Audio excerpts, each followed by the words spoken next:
Hello, I'm Paul Dix. And I'm Pam Fitzpatrick. We'd like to introduce you to our bilingual photo testimony book titled Nicaragua, Surviving the Legacy of U.S. Policy. In 1985 through 1990, I worked in Nicaragua with Witness for Peace, traveling around the country, documenting with a camera the effects of the war on the civilian population, a war that was being financed and organized by the United States. And basically during that same time, from 1985 to 1993, I also worked with Witness for Peace, but I worked stateside.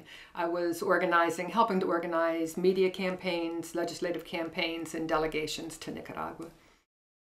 When I first arrived in Nicaragua, even though it was in the middle of the war, I was impressed by the beauty of the land and the warmth and beauty of the people, and also by the way they expressed themselves, the way they could give us their testimonies in such a even lyrical or poetic way.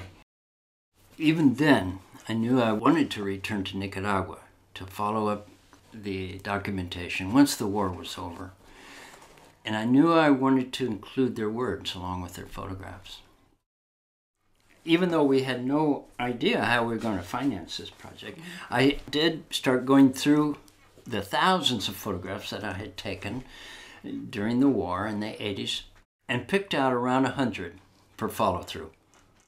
And amazingly enough, in 2002, we were able to do our first return trip to Nicaragua because we had financial support from a great group of people.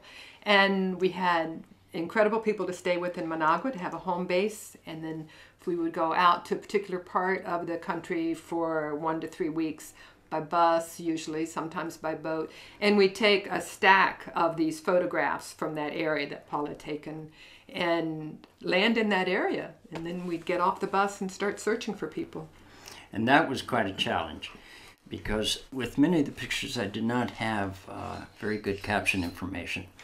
So what we would do, we would get off the bus, go to the market, or go to the central square with a stack of photographs and start asking people. And soon there'd be a crowd all around us.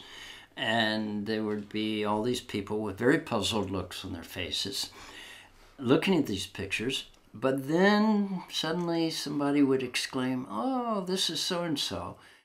And then the crowd would become very animated, and they would point and laugh, and finally come to an agreement as to who we should see next in order to possibly lead us to the person. One example is Graciela, whose photograph is on the back of the book. I had a 1985 photograph of her taken during a demonstration in Managua with no name and no idea where she lived.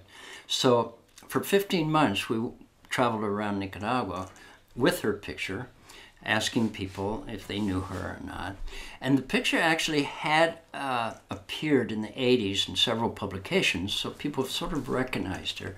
But then they would tell us, "Oh, she died," or "She went to Honduras to live," or "She's in Costa Rica." Well, finally, we asked the knowledgeable people there at the Institute of History of Nicaragua and Central America, and they came up with a phone number in Costa Rica of Graciela.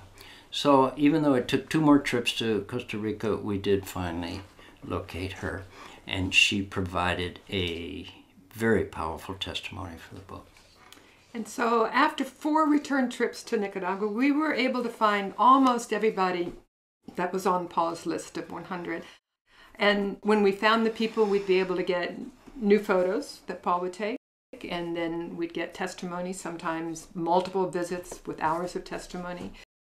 And then in the book, we focus on 30 of those people. So we have a photo of the person that Paul took in the 80s, and then a photo that Paul took more recently, a bilingual section explaining their situation, and then a piece of their testimony. And in addition, in 1987, Paul also collected drawings from 25 children, drawings they made of what had happened to them when their house had been attacked, or their community had been attacked, or their school had been burned down. And in this example, Luz Mabel, who you saw earlier as a child and then as an adult with her own baby, Luz Mabel's sister Josefa made this drawing of the incident where Luz Mabel lost her arm. Almost all of these drawings had aspects of beauty mixed with horror, and we were able to include 5 of these 25 in the book. We're especially hopeful that college professors and even high school teachers will utilize the book. And with that in mind, we included a little background section on the Contra War and a more extensive essay on the history of U.S. involvement in the affairs of Nicaragua, written by Mark Lester. And of course, we know that you all will especially enjoy reading the words of the Nicaraguans themselves as they reflect on the 80s and their lives now. While traveling through Nicaragua, we often thought of the young people in the United States, some of whom don't really know anything about our foreign policy. And this was a major concern in sort of the driving force behind the book. 20-year-old Connie, who's from a very small community called Largatillo, said this well in her testimony. She says, "It is terrible to think that in a country like the United States, the young people who live there don't know anything about what their own country does in other countries." We have thoroughly enjoyed having time with the people that are in this book. It's been a very rich experience. We know that you'll enjoy meeting these Nicaraguans and reading their words. Thank you.